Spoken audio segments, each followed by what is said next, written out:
What's good, friends? List episode 23 of the Game Pass Gamecast coming at you. And with the nominees for the 2019 Game Awards now live and the show right around the corner, it's time to make our predictions for gaming's biggest night. From the granddaddy of them all with Game of the Year, to Subway's fresh indie games celebrating the best start from a new independent developer, we decipher what we think will end up winning awards from the voting jury's point of view. Plus, while it sounded as though VR was going to eventually be a staple for Xbox next generation, Phil Spencer says otherwise, encouraging fans not to hold their breath for too long. We'll explain Phil's mindset, plus tons more on the newest episode of the Game Pass Gamecast. Now the fun begins.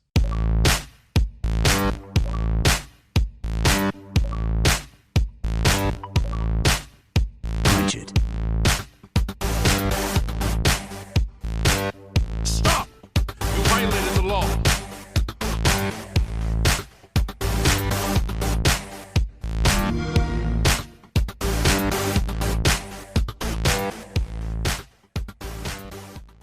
Welcome back to another episode. Shut the fuck up.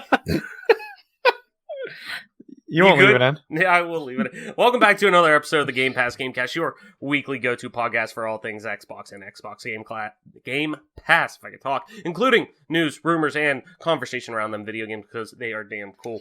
I am your host, as always, Travis White, aka Travelus on most internet platforms. New episodes of the show drop each and every Friday morning on YouTube, Apple Podcasts, Google Podcasts, Spotify, SoundCloud, and all other major podcast services. So be sure to subscribe to us wherever you get those and follow us on Twitter at GPGC Podcast to stay up to date with everything regarding the show and video games alike. As always, joining me, my partners in crime, Mike Peapack and Adam Marshy Marsh. Mike, what's good? What's going on? And what have you been playing? A lot of Age of Empires 2 Definitive Edition. I've been playing the hell out of that. More NHL and very little Halo until December 3rd, but been mixing that up in there too. Yeah, that'll be the third will be a big day, I think, for you. And me in general, one, I want to replay Reach yet again just to play it in 4K 60 or 1080p 60 or 4K 30. I'm sure they're, putting that in for Xbox One X, but just replaying that in general, but just to play it on modern consoles, I'm really looking forward to that. Absolutely, yeah, it's going to be great. And getting to play it on PC will be pretty sweet also. Oh, fuck yeah. I totally, didn't even think about that. Yeah, because, that's going to be, to be honest, I probably won't. I'll still play, MCC on my Xbox just because that's the most traditional way to play Halo, but, I really, really, really, really enjoyed the feeling of playing Halo on PC again. It really kind of, I was thinking about that maybe 2 or 3 days ago, right before Thanksgiving, when I was playing CSGO, and I was like, maybe I could play some MCC on, thinking about, oh yeah, I have the Insider build, and I was like, fuck, no, it's over. Yeah, I could really you go missed for playing it. some of that. So You missed the wave, baby. You had to get your fill. I know. Well, I did get it in whenever I played it, but it was. Yeah, that's the only thing you got in. You're not wrong. I don't understand. I'm a virgin. What? No, seriously. On Reddit, side note, the other day, somebody posted something on the PS4 Pro subreddit. Some random dude was posting a picture oh, I'm the first one online at my GameStop for Black Friday. They only have 4 of the PS4 Pros. I'm really excited to get it or whatever. And some dickbag commented on it was he was just you could have got that 4 days ago. And I commented, I was and I was so what? The fucking dude's happy to get one. Yeah. I was don't be a prick. And he was just oh, blah, blah, blah. And he started shit talking me. All I said was, okay, virgin, have a good day. And I got 30 upvotes on it. And everyone he kept responding to me. And 4 other people just joined in. Okay, virgin. Okay, virgin. So, anyways, Adam, what's good? What's going on? What have you been playing? And I think I know what you're going to talk about because there was a pretty big entry in your gaming library that you finally checked off this week. That's right. Yesterday, I finally rolled credits on Pathologic 2, which, is this a spoiler? It's my game of the year. I don't know, we're probably going to do an episode on that at some point, but Pathologic 2 is the best game I've played this year. Nice. So tell me, what was the feeling rolling credits on it? Was it, man, I can go for more? Was it this was the perfect amount for me. Like, if it would have went on a little bit longer, it might have been a little bit dampering to what I take away from this, or did it really leave you like, man, I really could have just went for more? I wanted more. I mean, that same day, or maybe it was the next day, I started like streaming, playing a new playthrough for people who hadn't seen the game yet. And then even after I was done streaming, I kept playing a little further. Yeah. I kind of want to just like fill out the rest of the achievements and see the story beats that I missed, make some of the different decisions, and just like kind of explore all the nooks and crannies of this game, because there's a lot to be uncovered. I'm excited to play it when it comes to Xbox. I mean, it's going to come to Xbox One and PC, and I believe it's part of Game Pass on both. So I'm more like, I'm excited to like sit down on a traditional like console and play it and try to get, you know, all the achievements on it or stuff like that.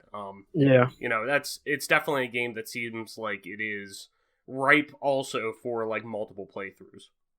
I did beat it on the intended difficulty, which you get the achievement for that. You can check my Steam page. Mm-hmm. But on subsequent playthroughs, I'll probably turn a lot of the difficulty down just so I can kind of leisurely stroll through and like Mm-hmm.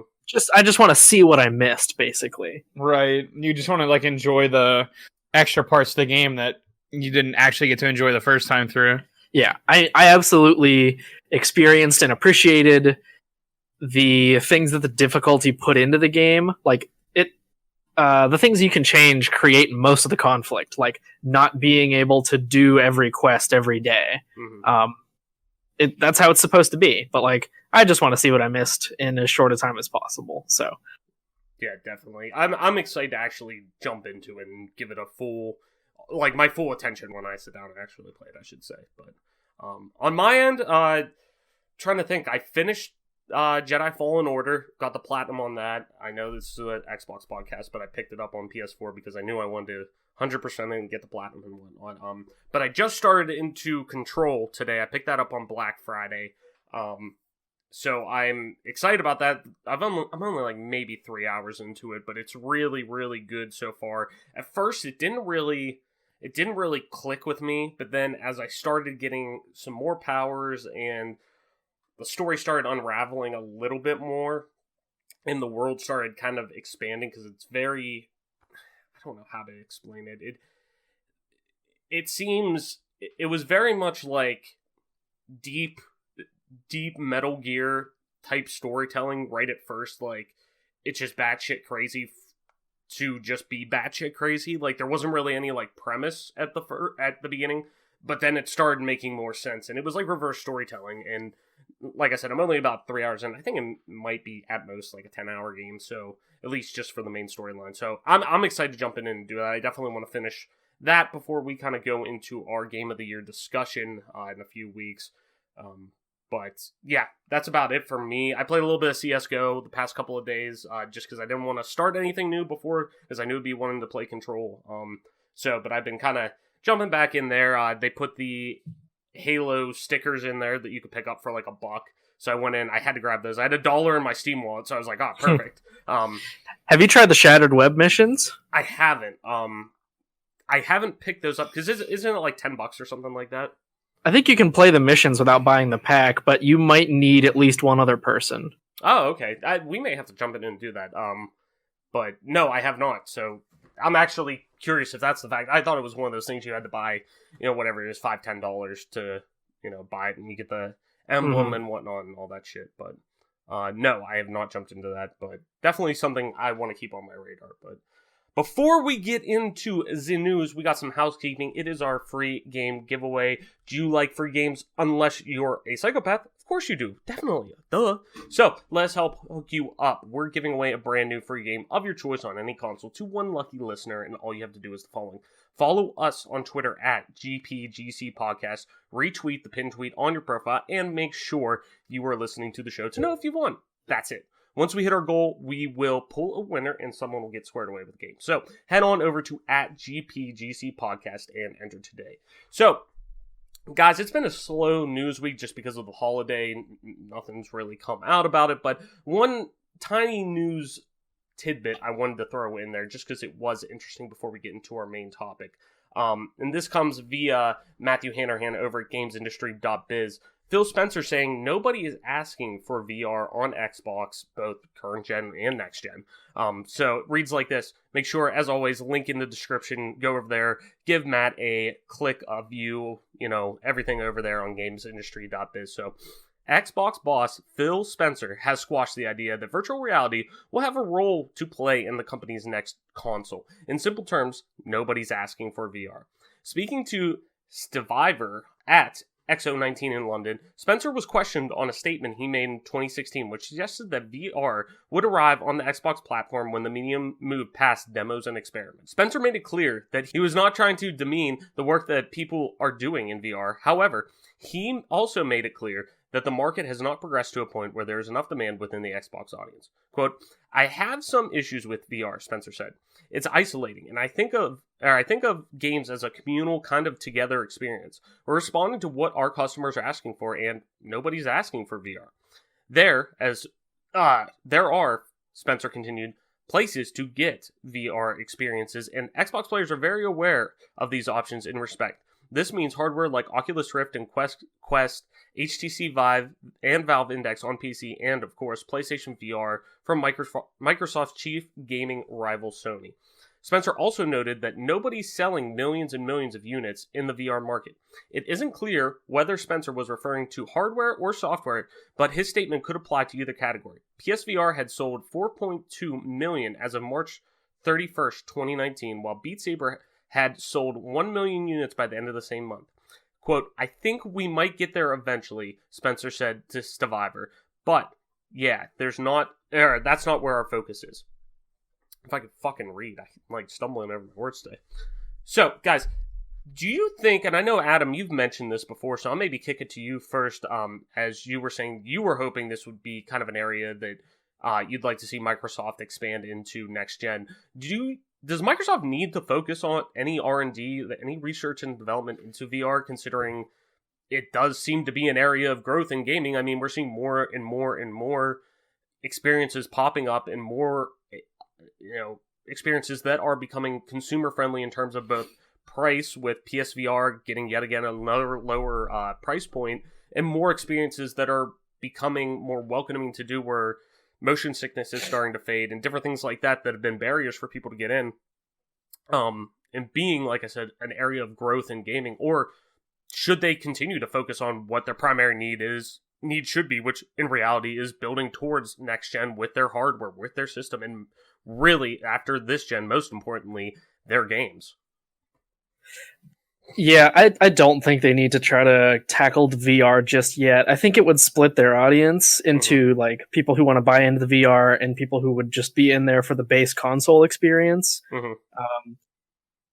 The cost is not quite there yet to have really performant VR. PSVR is probably one of the more affordable ones right now. I know the needle's always moving down and prices are getting more and more affordable for someone who is already interested in buying a current gen video game experience. But until it reaches accessory level, you can add this VR headset onto your standard Xbox experience and it's only maybe $150 to $300 more dollars. That's a generous upper limit. Then I don't think they really need to invest in it just yet. Yeah, I mean, PSVR is still at the point where, granted, it's had a lower price point, but I think Black Friday, and granted, you got, I think it was 4 games within 4 pretty good games, if I remember correctly. It was still at a $200 price point while being on sale. So, I still think to get the full experience with the headset and 2 Move controllers and actually have all the peripherals to have the full experience with VR, it's still at the minimum $300 to get in the door. So I agree, it's still not at a price point. It's getting better, and we're, like I said, we're seeing more experiences that are getting to the point where it's drawing people in. And now it looks like in March we're going to have our first killer app for VR with Half-Life Alyx that is driving people to physically say, yes, I need to get VR. This looks like a game that I don't want to miss out on. But Mike, what do you think, man? Yeah, I'm kind of on Phil Spencer's side here. I think they need to focus more so. I don't know that they want to focus on a gimmick because the Xbox One saw such a disastrous launch with a gimmick with the Kinect. Mm-hmm. I think it's a situation where they really need to focus on the games that they're producing and like the Xbox only titles, because that was the thing that really propelled them to a victory. I mean, I know the Xbox 360 did really well, and I think that it was the console of that generation. Obviously, pretty sure everyone can agree that the Xbox 360 was the tits. Mm-hmm. I thought the original Xbox was better than the PlayStation by far in exclusives and everything else that the original Xbox came with, but I know the PS2 outsold the Xbox. Mm-hmm. But that's just because the PlayStation 1 was so popular and everyone just kind of went on to the PS2. But the original Xbox was the better console yet again. So those two generations, Xbox smashed, and they dropped the ball with the Xbox One. Mm-hmm. So I think they're concerned about the gimmick situation, and I think they just really need to focus on, their Xbox only titles and games of that nature. And most of the Xbox gamers, Mm-hmm. I think they're kind of setting themselves up to kind of cohabitate between Xbox and PC. I know MCC at launch December 3rd with Halo will not be cross-platform. They're working on it. Mm-hmm. I think that they just kind of are in this rabbit hole where they're like, well, we're really focused on Xbox Scarlet and we really want Halo Infinite to be good. And Halo Infinite, we're not going to waste our time making that for VR. So what's the real point in developing VR specifically for Xbox when your flagship game that everyone, like Halo is synonymous with Xbox? Like if you can't get that on the Xbox, what's the point of even developing it? So I see that side of things. Mm-hmm. And I think that Xbox is kind of taking a stance where it's like, if you really want to get involved with VR and you have a PC, great. But you're not going to buy an Xbox just to play VR. Like, that's not going to be the case here.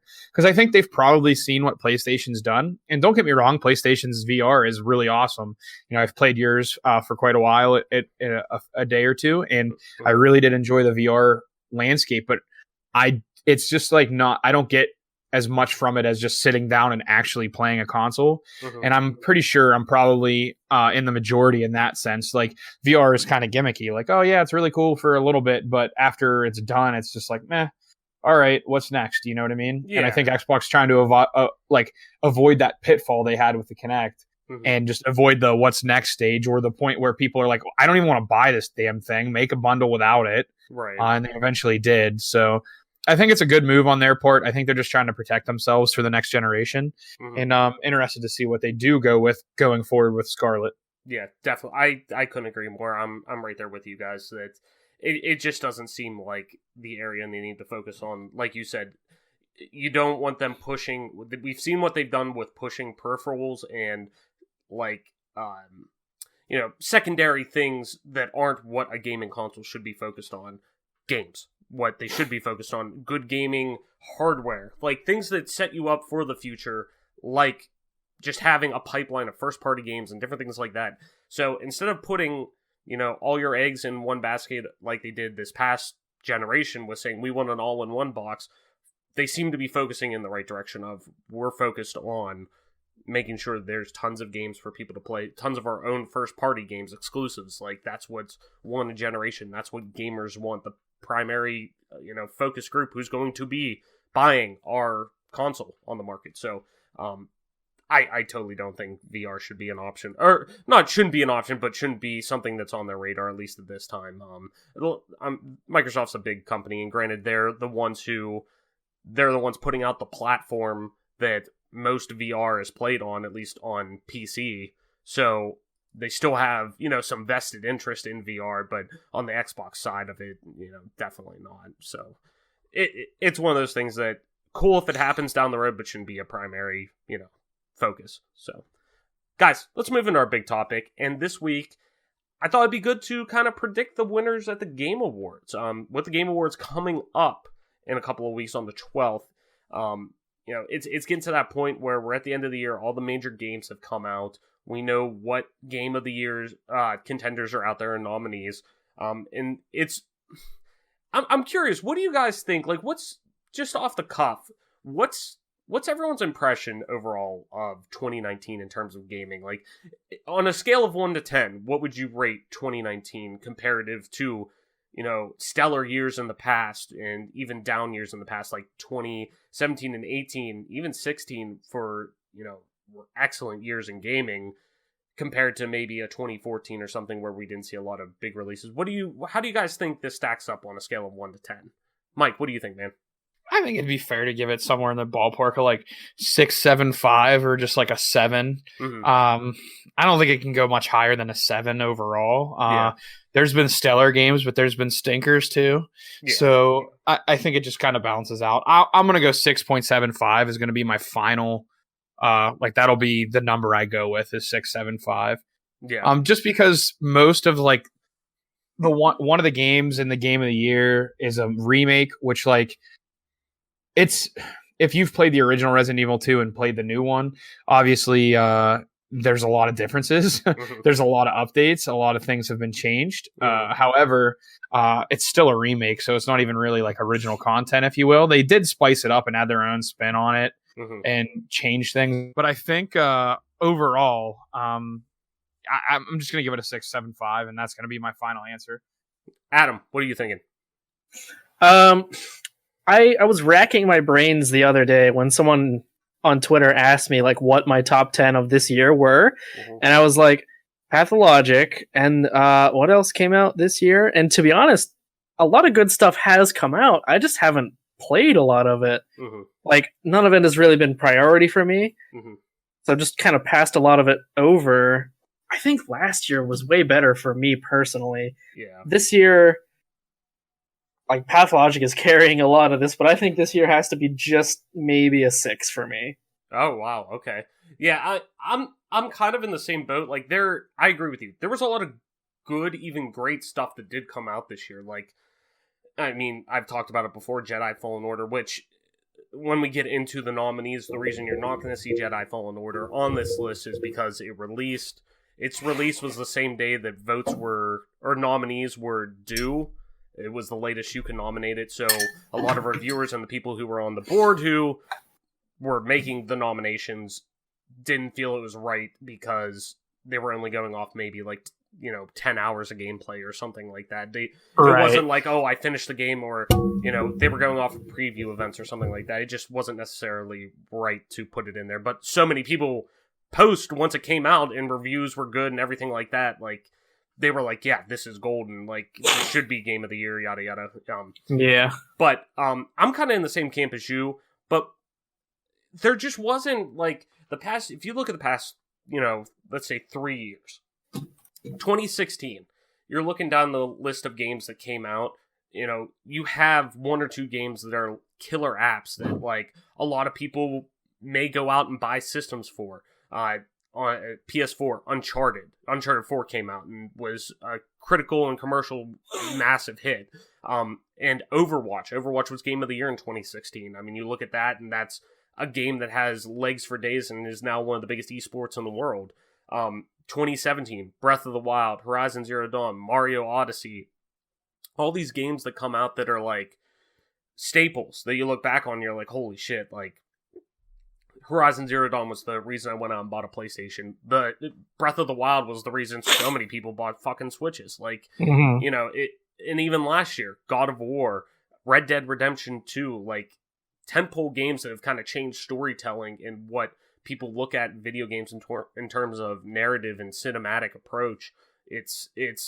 We just don't have that this year. I mean, people may argue Death Stranding. And hell, even, I mean, when we get into the game of the year, because it released so late, Super Smash Bros. Ultimate's on the game of the year ballot, because it was technically past the date that, the cutoff date for last year, right, that made it into this year. But, games like The Outer Worlds, Sekiro, like Mike was saying, RE2 Remake, excellent games, especially RE2 Remake was fucking fantastic game. It's a very close second to my game of the year right now. But it wasn't something that people were going out to buy systems for, probably. Maybe a small audience of nostalgic gamers who are like, oh my god, they're remaking my favorite game from when I was a teenager or something like that. Yeah, but it's not... I definitely don't see this year as being one of those that we're going to look back and say, yeah, this game that released this right here was a reason why I bought a system, why I did this and that. And I think it's indicative just because of how close we are to the next generation of games. But then saying that also too, you look at 2020 and we may have the best year in gaming yet. Hard stop period with Final Fantasy VII Remake, Last of Us Part 2 coming out, Cyberpunk 2077, Marvel's Avengers is getting progressively more and more exciting to see now that they're actually showing what the fuck it is. What else? Half-Life Alyx, that's just stuff that's been announced. Whereas we have next gen coming, and we have Halo Infinite coming, and from what it sounds like, Fable 4 or the new Fable reboot coming. Like all these really exciting, huge ass games that are coming. And I've heard a lot of rumors, and even some from places I don't want to say I completely trust, but a lot of people that I've heard that haven't been wrong in the past, saying that like the Breath of the Wild sequel was coming a lot sooner than people think, and probably next year. So like this could be a massive fucking year for gaming next year, where 2019 just kind of felt like a stopgap with a lot of great experiences, just not amazing, masterpiece 10 out of 10 experiences. So right, that just kind of shows, I guess, how spoiled we are as gamers. So that's fair. So guys, let's get into it. We're gonna go through each category, and starting with Game of the Year. I'll run through the nominees, and I just want to hear what you guys think. We're gonna take our predictions and write them down. And I know we were talking about possibly doing a stream or a video on demand of us doing reacts to the Game Awards, and kind of doing a whole little shindig of ours for it in a couple of weeks. So we may look back upon this podcast during that just to see what we picked and whatnot. But let's just go through, kind of make some predictions. I want to hear, maybe some justification of why you're picking that. So let's start with the big one, Game of the Year. So for Game of the Year nominees at the Game Awards this year, we got Control from Remedy and 505 Games, Death Stranding from Kojima Productions, Sony Interactive Entertainment, Super Smash Bros. Ultimate from Bandai Namco, Sora, Nintendo, Resident Evil 2 Remake from Capcom, Sekiro Shadows Die Twice from Software and Activision, and The Outer Worlds from Obsidian and Private Division. Adam, I'm going to start it off with you. There's a handful of games that you've played in here. This game's not on the list. It's not. Yeah, but like I said, and two, just to preface this, and I thought I mentioned it before, but maybe I didn't. We're just predicting what the Game Awards is showing. We're just going off of their nominees for what we think they're going to pick, or the winners that are going to be picked. These aren't necessarily our Game of the Years. We're going to have a whole show with that down the road once the year wraps up, because me personally, I think the Game Awards should be in like January, because you still got a handful of games that come out that, like Super Smash Bros. I don't think of as a game from 2019. I think of that as a game from 2018. So I think Jeff Keighley maybe needs to retool and maybe think of doing this in January. More of an Oscars approach. But anyways, I'm getting into it. We're reacting to the Game Award nominees that maybe aren't necessarily our Game of the Year awards. So, Adam, kick it off. What are you thinking? I think for Game of the Year, they're going to be going with Death Stranding. I get that gut reaction too. Luckily, and just to preface this, because it's popped up a lot on forums, Reddit, Twitter, social media, all over the place, that just as a disclaimer for the listeners who may not know, Jeff Keighley does not have anything to do with voting. Just because him and Kojima are, BFFs and probably, go on vacations together, maybe have a nice, enjoy a nice hot tub together, see what happens, so, nothing wrong with that. But he does not have anything to do with the voting. This is all done by if you go on, and I'll make sure I post the link to the nominees that are in there, right to the Game Awards website that has the nominees. Right at the top, it shows who the board that is part of the voting process. It's, some of the main ones that come off: IGN, Kind of Funny, Easy Allies, What's Good Games, a bunch of, content creators, media outlets, more news channels like The Verge, I believe, is on there as well, GameSpot, people like that. They'll have select individuals from there. Jeff Keighley has nothing to do with it, but yeah, I my gut tells me though that Death Stranding still may win. If you ask me, I could see RE2, but at the same time, I think that being a quote-unquote remake is going to kind of hinder it a little bit. Yeah. I think, though, at least I hope Super Smash Bros. Ultimate wins. And like I said, even though I think of it as a 2018 game, it's still being nominated this year. That game has done so phenomenally well for Nintendo. Not only that, but with the amount of great Nintendo games that have come out this year, Adam, Fire Emblem Three Houses. Yep. I'm sure very close second to your game of the year, from what it seems like from what you say. But Fire Emblem Three Houses, Luigi's Mansion 3 is getting like people fucking pump that thing's tires left and right online. There's a lot. They have a lot of these, like, I don't want to say sleeper hits, but they just get thrown to best family game because it's Nintendo. And Yeah. that's kind of horseshit, if you ask me. Like, yeah, that's great, but like, and when we get down to, we'll talk about it when we get there. But just to look at best family game of the year category, it's all fucking Nintendo games: Luigi's Mansion 3, Ring Fit Adventure, Super Mario Maker 2, Super Smash Bros. Ultimate, and Yoshi's Crafted World. Well, like, I think Super Mario Maker 2 should probably be in game of the year contention personally, like, because that game has fucking legs for days. But Yeah. To me, I hope that Super Smash Bros. Ultimate wins, just to kind of like use a little bit of a middle finger to Nintendo kind of being thrown under the bus because they're kind of just shoehorned into a family category. Like, but that's just me. But at the same time, I could definitely see Death Stranding winning. Mike, what are you thinking, man? Yeah, so for game of the year for me, I kind of have similar sentiments that you both have regarding the situation at hand. I think Resident Evil 2 remake would run away with it, but the fact that it's a remake, I agree with Travis wholeheartedly. Mm-hmm. I believe that's going to hinder its its capabilities of winning this challenge. Death Stranding, from what I've seen, since I don't have a PlayStation, I haven't gotten to play it. I know Death Stranding looks solid, but in my opinion, I don't think it's game of the year worthy. I've played Super Smash Brothers, and as good as the game is, it feels like it feels almost like a remake. Not really like a remake, but like there's limited new things to it, I feel, almost. Yeah.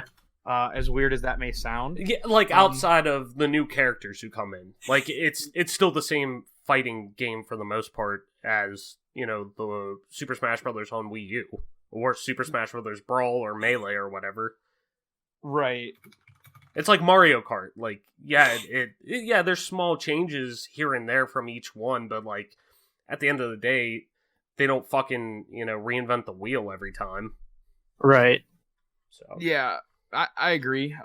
So when I'm looking at game of the year, and there's all kinds of different options out there for like what you want to look into, like the Game Developers Choice Awards. In this case, we're reviewing the Game Awards, which was formerly Spike Video Game Awards. And I read games just from their wiki.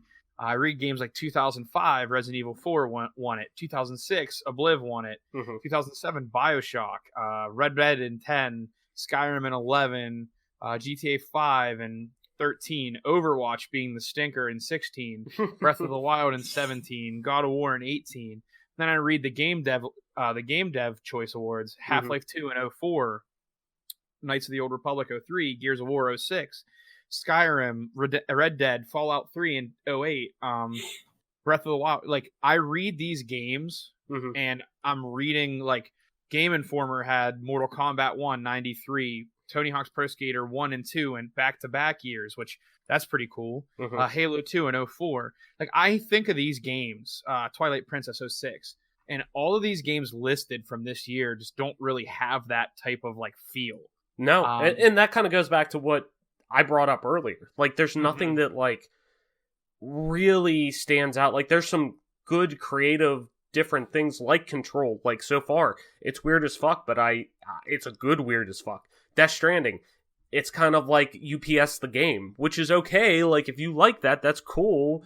And it's weird as fuck, which is good. Like, I think Death Stranding needs to exist because I went and bought it because, like, even if I didn't like it, luckily I'm in a place where I can afford to do that, but at the same time, like, Death Stranding, even if I don't like it, I want to see more big publishers like Sony, who are giving this the first party treatment for the most part, as a quote-unquote second party or console exclusive, and dump a ton of money, bring in somebody who's a big name creative entity like Kojima, and say, here's a blank check, fucking go wild. Like, I want to support that. I want to see more norm-breaking things. But I agree with you. Like, there's nothing that, like, is just next level, like, head and shoulders above everything else. Yeah, and let me just preface, like, the rest of what I'm going to say with the fact that I am on the Game of the Year wiki right now, just, like, reading through all the different media sources that provide their own Game of the Year. Let me tell you, the lack of there being Halo for some of these, let's say big name companies, like, it's a fucking joke. I mean, it's the grandfather of console esports. We'll just put it lightly, because we'll just put it lightly, as in it's a fucking joke that Halo doesn't pop up more in these companies, and all the crowd chosen ones, the G4, which I don't even think exists anymore as a channel, IGN and GameSpy, which all of those, GameSpy, I don't even know that it exists anymore. They all picked Halo 1 and Halo 2. And now, like, these big companies, or these, renowned companies, like, I don't know, they pick Grand Theft Auto 3 and then Vice City back to back years. Like, that's not how that works. So we'll just say that personally, I detest Game of the Year, because I figured that I am actually a lot more niche gamer than what I had ever thought in my mind, reading some of these Game of the Year choices. Now, some of the Game of the Year choices, like, I'm thrilled with, like, Mass Effect makes it, Mass Effect 2 makes it in some of these, whatever. But I mean, for originality's sake, and because I love the type of game it is, I've played it briefly, I've watched a lot of it on stream. I'm gonna go Shadows Die Twice. I really like what they did. Yeah, absolutely. I love what Sekiro looks like. From the little bit I've played, it's fantastic. It's original. It feels like an old Ninja Gaiden game, which I love. I mean, it really is challenging. If Ninja Gaiden and Soulsborne games fucking got it on, that's the offspring that they would produce. I love it. It's a great game, great originality. The Outer Worlds would be my runner-up, again, citing originality. Just because I haven't seen a ton of Control, admittedly so. But I just don't think Super Smash Brothers, Resident Evil are original enough, and I don't think Death Stranding is good enough to even be in the conversation. I don't even think it should be on there. I think a different game should have been on there, but that's a different argument for a different time. Yeah, I feel like Death Stranding literally just got put on there because the hype that was behind it.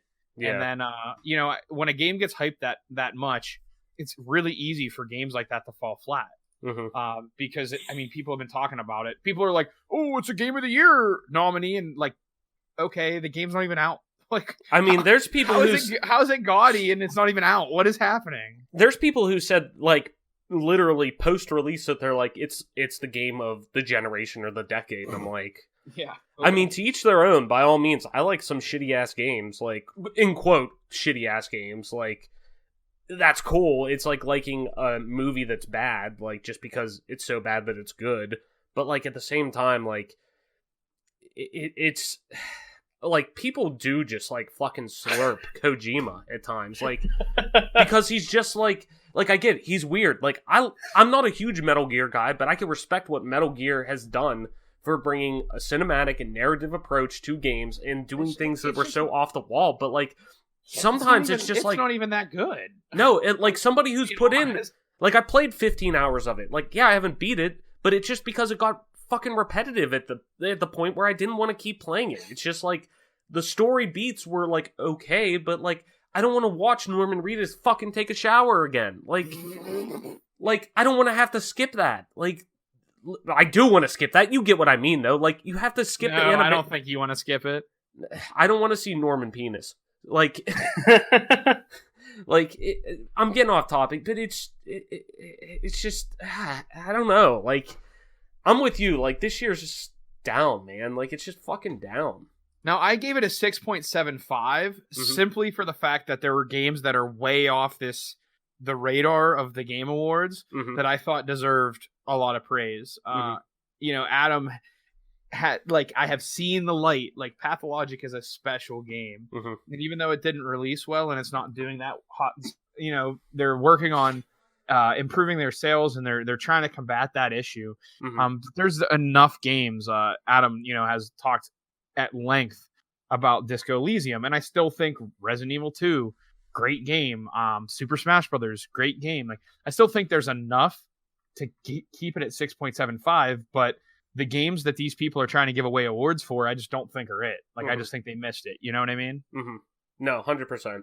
So let's kind of put a bow on that. We'll move into the next category because I think like I said, there's a ton of good stuff. So I think the rest of these are going to be more like kind of like upbeat about it. I know we sounded really sour about Game of the Year, but just because there's no standout this year, I think that really hurts it. But, being smaller awards, still good awards to win, obviously, but like not Game of the Year banner awards, I think we'll have a little more fun with this moving into it. But let's go into Best Game Direction and just give you some context for this. This is awarded for outstanding creative vision and innovation in game direction and design.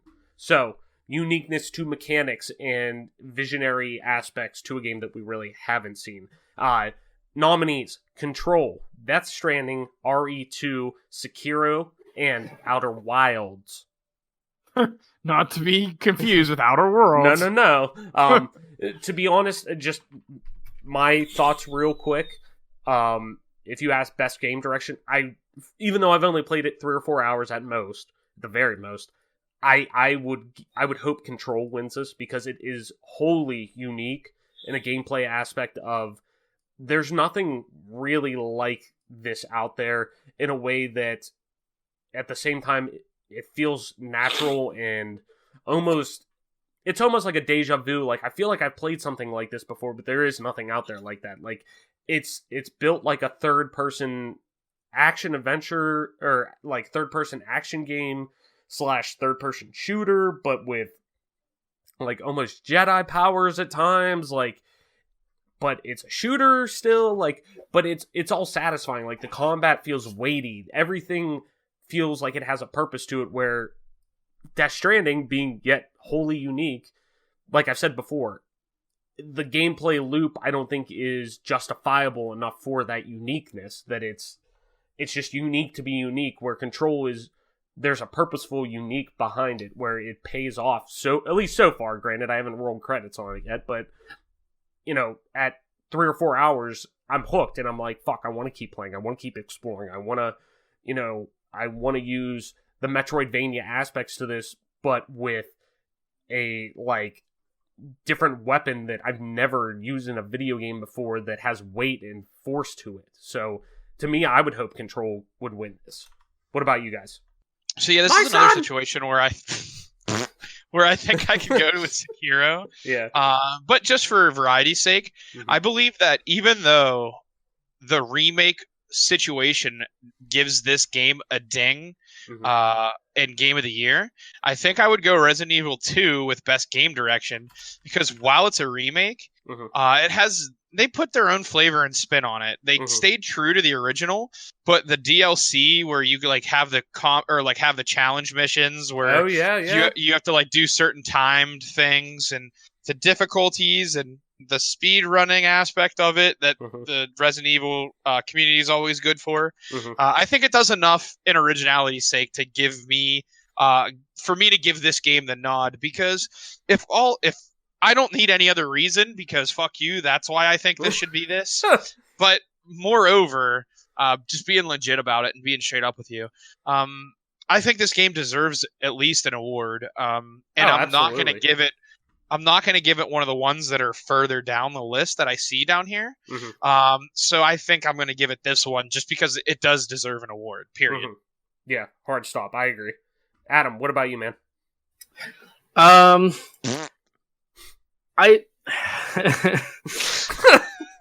I might have to go with Travis here on Control. Mhm. The direction of this game feels so strong because the world that they're taking you to is this kind of like, I felt like it needed a kind of creative vision that some of these other games they could have kind of gotten by without a single unifying vision. Mhm. With the exception, like there's a sliding scale here. Like Death Stranding, I think Kojima does have a heavy hand in. You can see his hand in the way that game is directed. Resident Evil 2, as a remake, it's hard for me to go with that one just because... I mean, Mike, you made some good points, but as a remake, it's hard for me to go with that one because there was already a template there. The direction was mostly laid out. They did make a lot of interesting decisions. Mhm. Yeah, I'm just going to have to go with Control for this one. Good. I like it. All right, let's head into Best Narrative. This is for outstanding storytelling and narrative development in a game. Nominees include A Plague Tale: Innocence from Focus Home, Control, Remedy 505, Death Stranding, Kojima Productions, Disco Elysium, The Outer Worlds. Adam, we're going Snake this time. Starting with you first. What are you thinking? Because I know you played Disco Elysium, I know you played Outer Worlds, and those two, me playing only Outer Worlds out of those two, even though I kind of fell off from it, I still really, really enjoyed the narrative I was being told. Yep. There's no question here. Disco Elysium is going to take this one simply because, like, everything I've seen written about it, all the buzz surrounding it is about how it redefines how to even approach narrative in a game. Mm-hmm. So I think the Game Awards are going to go with Disco Elysium for this one. I personally agree with that assessment, but I will also predict that that's what they're going to go with. I hope, to be honest, I'm going to go with a different one. I'm actually going to go with the Outer Worlds. One, from playing it and understanding the narrative that is told, and being that a lot of the press who is voting on this, from the ones I've seen and the background I've done on, just different things that I've seen from each of them, their reviews, their preview impressions, things on this game, they most of the ones that I've seen were very high on this game. It seems like a lot of the critics who are voting on this got hooked. So I could see it going that way. But me personally, in terms of like what I want to see, I would want to see Disco Elysium get the nod on this. Just because of, like you're saying, it's redefining a lot of ways to do storytelling in an RPG, especially an isometric RPG. Almost to a way like, and obviously different settings and whatnot, and I'm sure different narratives being told, but it seems like a lot of the ways that Divinity Original Sin was getting praised for. Yep. Or Divinity Original Sin 2, I should say. So I really hope this game gets some real recognition during this show. Like, even if it isn't in Best Narrative, just in general, I hope this game gets some recognition, because right now, it being only on PC, but coming to PS4 and Xbox soon, it is kind of not, cornered off or, jailed up on the PC, but it's just not, being an indie game, it's not on a lot of people's radars, even just being an indie game. There's tons of indie games that get a lot of, buzz around it, but it's just not one has gotten really, I would say, the mainstream, like, push that it probably deserves to be. But on a side note, though, I hope A Plague's Tale gets some recognition and I can see it getting some votes, and I hope it does, because even though I haven't played it, a lot of people that I respect in terms of their opinions, online and different outlets and whatnot, love this game for its narrative specifically. That's one game that actually I'm really on the fence of. It's Saturday of Black Friday weekend that we're recording this, and Thanksgiving weekend. It's still on sale right now at GameStop. I've been kind of debating on picking it up all day. so I may actually snag that. You won't, pussy. You know what? Fuck it, I will. That's right. You just pushed me We're over the edge. we're all riding together, and That's we're gonna right. go to Steak and Shake after. No, dude. You know what we haven't done in a coon's age? I know what What? you're gonna say. Go ahead. Five Guys Mhm. burgers and fries as a squad. And then I'm go down. And then go to CD Ware. Well, Oh, jeez. No. Yeah. But I knew you were gonna say Five Guys. I would be down for that because I haven't had Five Guys since fucking Nom. all right. Sounds like we made plans. All right. Well, anyways, on top of And that, you're picking up Plague Tale, and I'm bringing my Xbox, and we're playing Sekiro together. Sounds good. I'm good with that. All right, Mike, let's hear it, man. What do you think? Best narrative. So let's be honest. I can be a bit of a heel on this show. I think it gives our show a certain edge. Wait, what? With that being, what? You don't think that? You can be a heel? Yeah, You could play the villain? I am the villain. I'm so shocked. Go ahead. Whoosh r/whoosh. So I went selfish with Game of the Year. I went selfish with Best Game Direction. Uh-huh. The challenge was to basically predict who actually. We're not doing a gambling thing. We should have made this a gambling thing. Well, no, the only reason I didn't was because for one of my ideas for that night that we were going to do a live reacts to the Game Awards was going to be a pre-show where we put bets on them. Like, whether, okay. not money, but okay, if you lose this bet, you have to do this or whatever. Like, I'm betting on this Sure. loser, or winner gets choice of having, the two losers do this or whatever, Okay. But yeah, a betting segment to that show. So I'm gonna go straight up with this. I'm gonna actually try to predict it. I'm gonna go Outer Worlds. Period. While the game had its issues at launch, I believe that its narration and its storytelling is really fantastic and special. So I'm gonna go Outer Worlds also with Travis. Oh wait, did you go yet? Yeah, I went. I said outer. Just because I was kind of talking around Adam's God! point. No, I had to change my damn. You can have the same thing as me. No, I can't because you're a loser. You're a loser. I was just about to Oof. You're a loser. You're a loser. All right, I'm sticking with Outer Worlds. All That's right, on it. let's go into best art direction. So this is for outstanding creative and or technical achievement in artistic design and animation. We got Control, Death Stranding, Grease or Gris, however you pronounce it. One of the I believe it's Gree. that I've heard Grease, but I've also heard Gris from I believe it was IGN or GameSpot, one of the two, and I was like, I don't know if that's right, but hey, whatever. Yeah. Sayonara, Wild Hearts, Sekiro, Shadows Die Twice, and The Legend of Zelda: Link's Awakening. I'm just gonna go real quick. Legend of Zelda: Link's Awakening. That's all. Go ahead. Adam, what do you think, man? For art direction, it's got to be Gree, probably. Okay. Why? I know nothing about this game except for how pretty it looks. Everything else on this list, except for Legend of Zelda, is pretty as far as I know, it's just photorealistic game. Maybe not Sayonara Wild Hearts. What's that look like? So that is a mobile game, and it is I'm trying to think how to explain it. I don't think it's like a rock band necessarily style game, but Okay, this looks very cell shady, very Yeah. stylistic. Okay, yeah. I'm still gonna have to stick with Gree for this one. okay. Mike, what do you think, man? I'm gonna go back to the well here.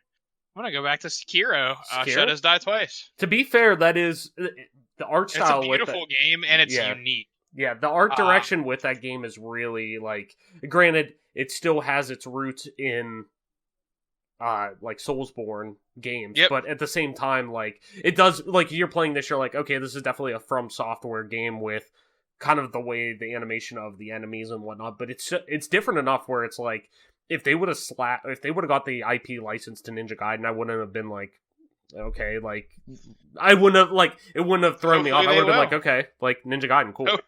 Hopefully they will. That'd be nice. So, and then I was saying, I'm going with Link's Awakening. I think that was after it being rumored for Nope, you already said no comment. That's it.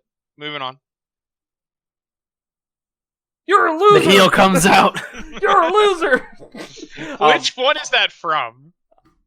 Fuck. What? No, it was the. Whoopee! No, it was John Deadcorn, because it's when he opens the door and you just see his fucking. No. That was boom boom boom. I fucked your wife. Yeah, that's affect your wife. You're a loser. It is, fellas. Oh, okay.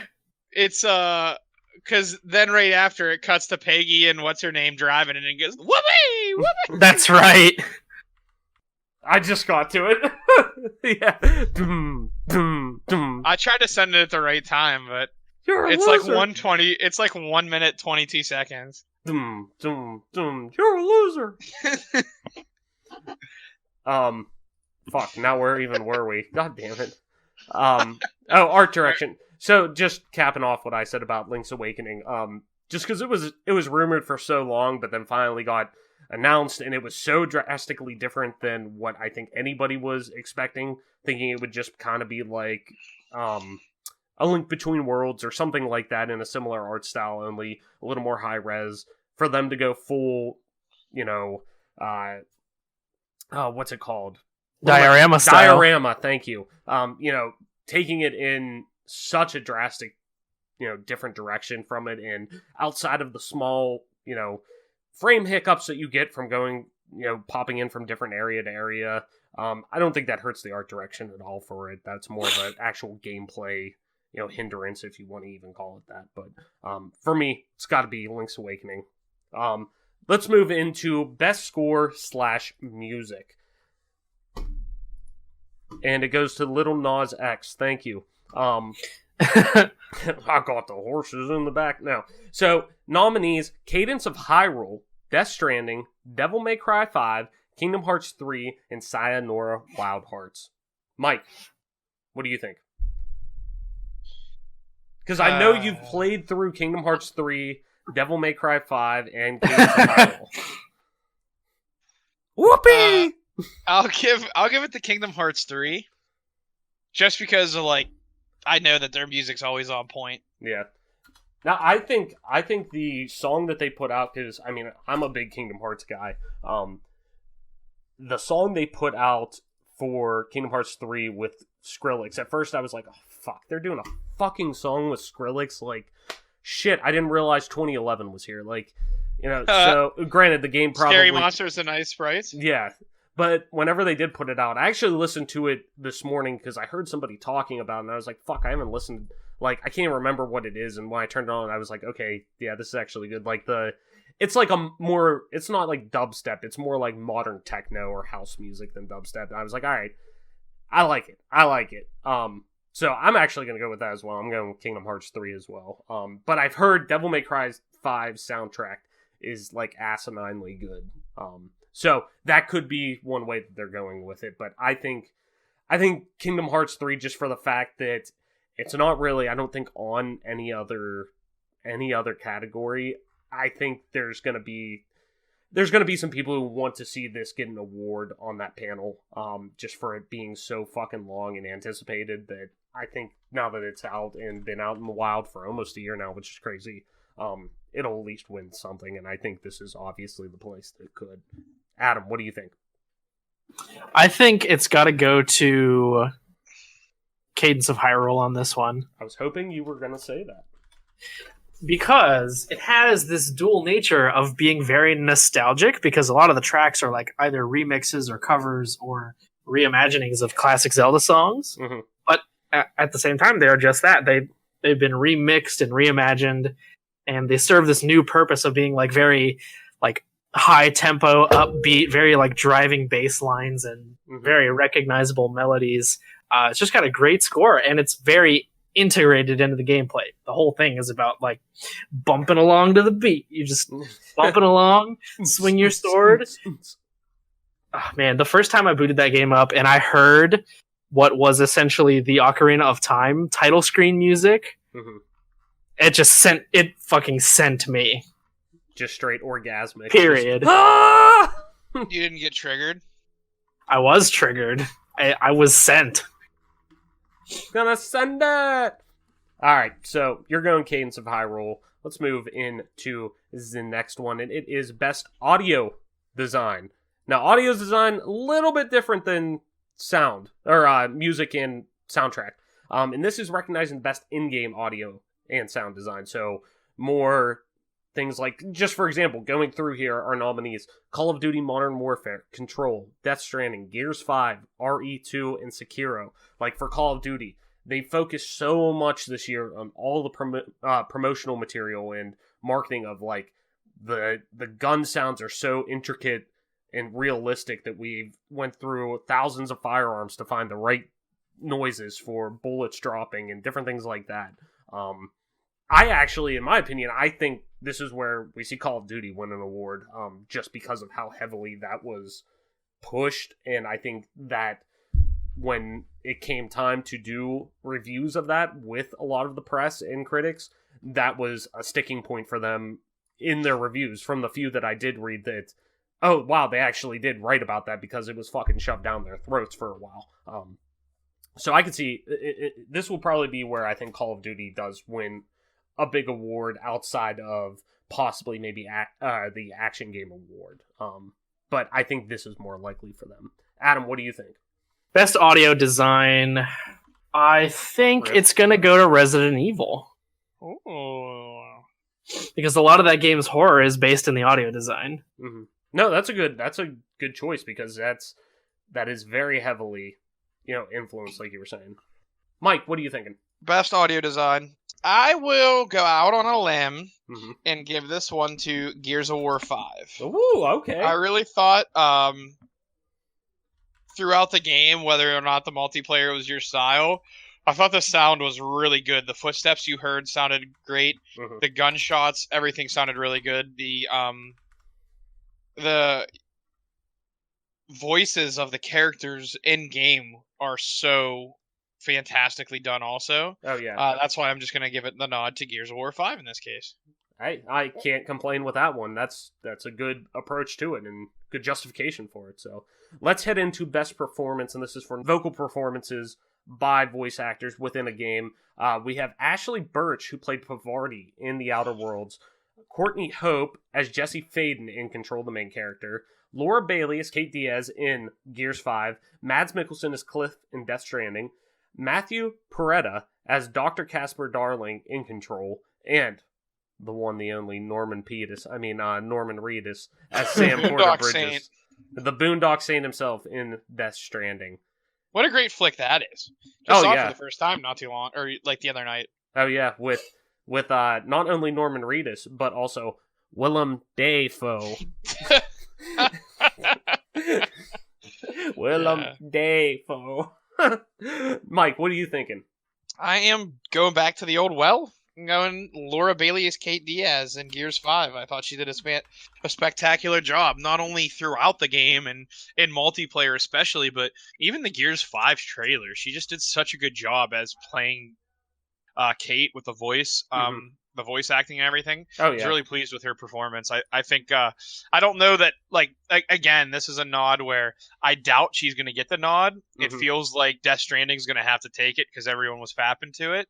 But personally, I think she should get it for her rendition of Kate in Gears 5. See, I agree with you that everyone was fapping to Death Stranding, but, Norman Reedus was not the strongest point of that game. He is very much, for the... he does have some lines, but he's not very, versatile in it. He is very much stoic, and, he does a good job in that, but he doesn't really stretch his acting chops within this, because a lot of the time he is the silent protagonist. He still does have some lines, but nowhere near comparative to Mads Mikkelsen in Death Stranding, who, from what I got to in the game, was fucking fantastic. He was, it still is, for as many flaws as it does have, it is one of the best acted games, period, hard stop, in all of history. But I still would, if you ask me, my gut, I'm torn between Ashley Birch as Pavarti in The Outer Worlds or Kate Diaz, or Laura Bailey as Kate Diaz, because both are fucking phenomenal in their respective games. Right. My gut, to be honest, I would like to. I think once again, this kind of goes back to the point that I was talking about before with so many people on the panel who is doing the voting, really, really connecting with the Outer Worlds. I'm gonna go with Ashley Birch's Parvati because also too, in my opinion, her performance was so convincing and so great at the way she and Adam, I believe you got to the part in the game, and I'm not going to spoil this because the game's only been out a month, but Yeah, her personal side quest. oh my god, like especially her going through the love interest as well, and Yep. you know, the rejection and different things like that. Like it really, really was a standout performance, and to me, I think that's really going to push it over the top and see her, you know, get a game award for that. What do you think? I think I'm gonna have to go with Birch as Parvati as well. I am good with that. Nothing wrong with that. Yeah. Let's move into games for Impact, which pull it up here.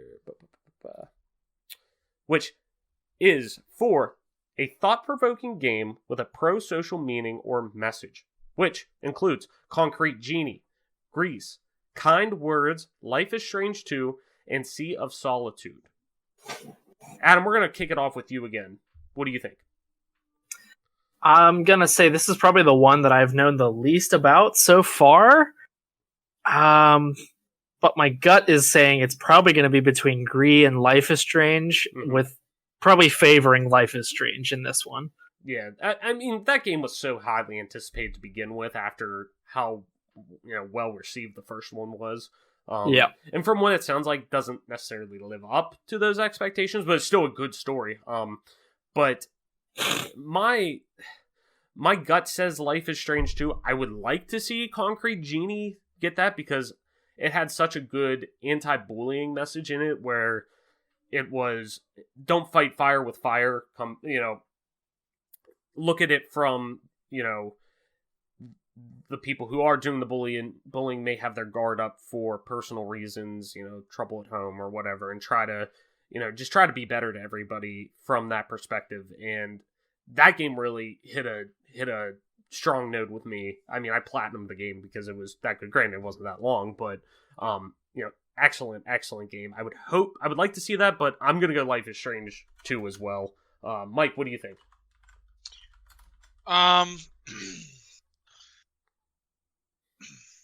Is this gonna be our? I think it's gonna. It's our first unanimous.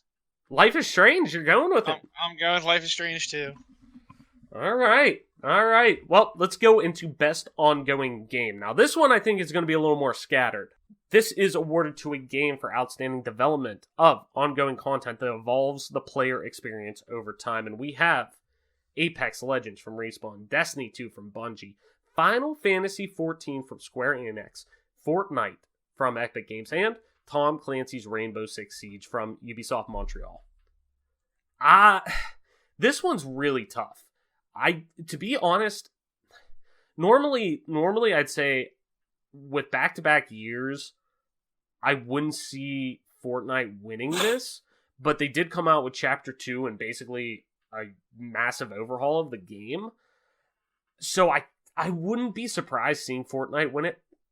I would like to see Final Fantasy XIV get the nod for being such a comeback story of really bringing that game back from the dead and finding such a massive audience with it that loves the game, is so dedicated to it. I really was hoping to see ESO on this, Elder Scrolls Online, because that fan base is crazy. And they're not even in Best Community Award either, which I was hoping to see that in as well. Really, I mean... And then Apex, too. I mean, holy shit, Apex came out of nowhere, literally out of nowhere. It was almost shadow launched, or shadow dropped, but this one's tough. I don't see Fortnite going back-to-back. I don't think, just seeing what that panel's like, I don't think Siege has done enough to put it over the top. And I've been out of, you know, I know Mike plays a lot, or has played a decent bit of Siege at one point, but I've probably been the one out of most of us, I feel safe saying, that has played it the most consistently. I'm gonna go with Final Fantasy 14. I think it's going to go home with at least one award, and I can see it going for best ongoing game just for its return to form. Mike, what do you think? I think this is going to be a decisive one for you. Or a divisive one, I mean. Decisive, divisive. Words, they're hard. Yeah, this is a tough one for me. I don't really like... I mean, I'm probably in your camp here with Final Fantasy 14 because people are still playing it. I don't really think Fortnite... I think Fortnite has regressed as a game.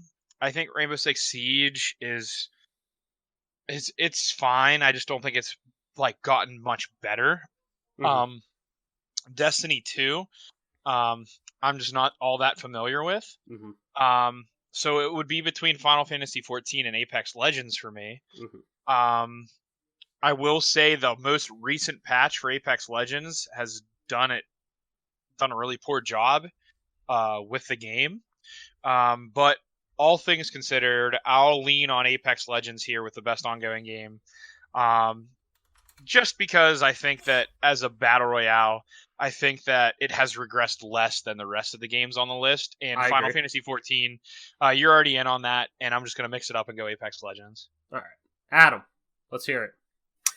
I honestly think it's going to be Destiny 2. Ooh, okay. Let me hear why. Just rumblings of what I hear from people who are likely to be weighing in on this.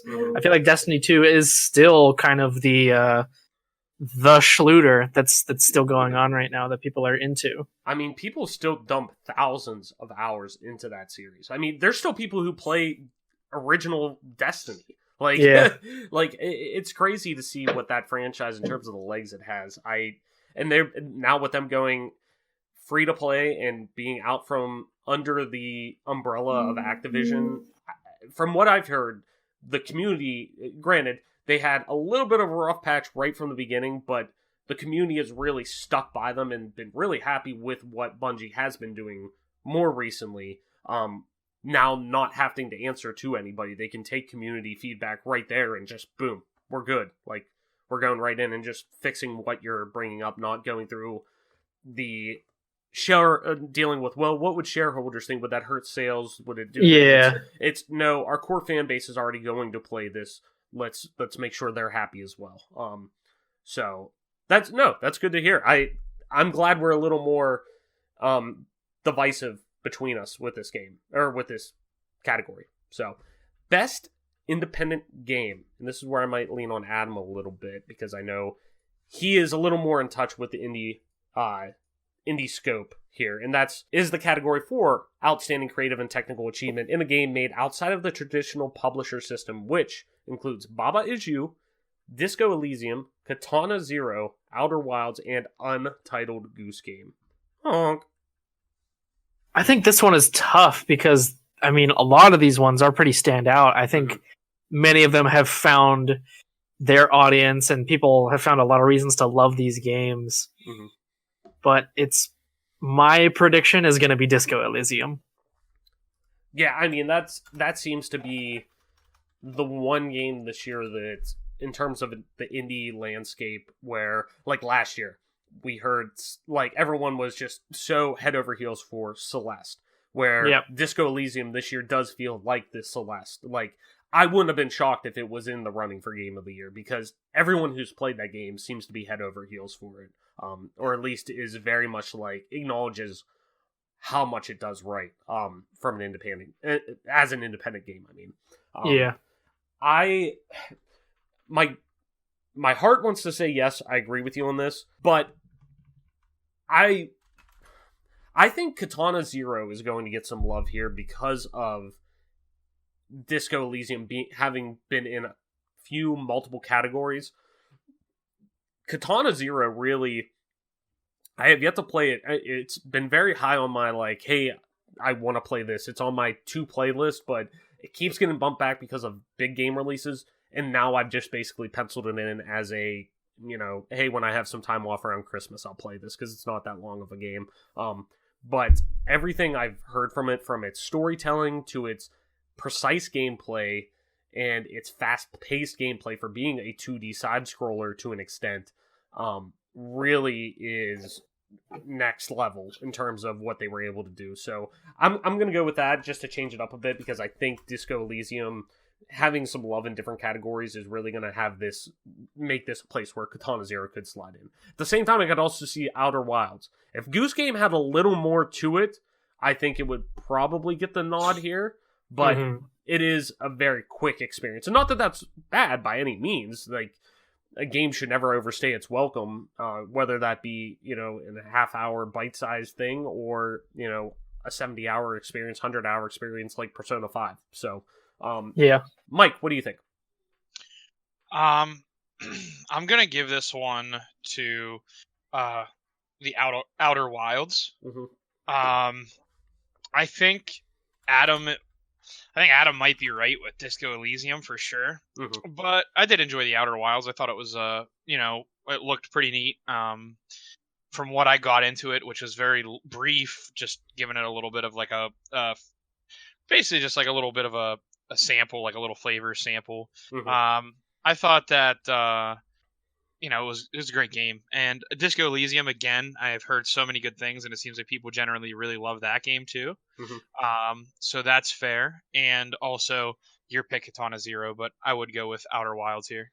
I definitely think at least one category that's going to be in is it's going to get some love, because I think too, so many people did end up playing it because they thought it was the Outer Worlds, like at the beginning of the year. Honest to God, like a lot of podcasts and different content creators I heard from and different media outlets too were like talking about this game just for the fact that like when they would post a review about it got tons of traction because people thought it was the Outer Worlds. But them saying like it did help so many people get into this game. Being on launching day and date on Game Pass as well helped it a lot. But it really did help people get into this game and find out how special it was, and its minimalistic storytelling from, uncovering secrets going planet to planet. I do hope it gets some love in one of these categories, because it rightfully deserves it too. Like, that's another game that's on my list. It's not very long from what I understand. I would like to... That's one of those Christmas break games that, I have a free afternoon, I pop in, pop out, done, and try it out. But moving into best mobile game, which I'll be straight up, I have not played any of these because I'm not a big mobile gamer. If you are, cool, nothing wrong with that. I just haven't played many of them. I've heard Grindstone is really good. We have Grindstone, Call of Duty Mobile, Sayonara Wild Hearts, Sky, Children of Light, and What the Golf. I've heard a lot of good things about Grindstone and What the Golf, and really Sayonara Wild Hearts. But that seems to be more of like an experience than a game almost. But from what I've heard, Grindstone is excellent. I'm going to put that there because I'm going to go with Grindstone. Just from how much I've heard Kinda Funny talk about it, how much I've heard Easy Allies talk about it, and they're both on the panel, so I think them having a handful of votes themselves as content creators alone may bump that over. Adam, what do you think? For this one, I think I have to go with...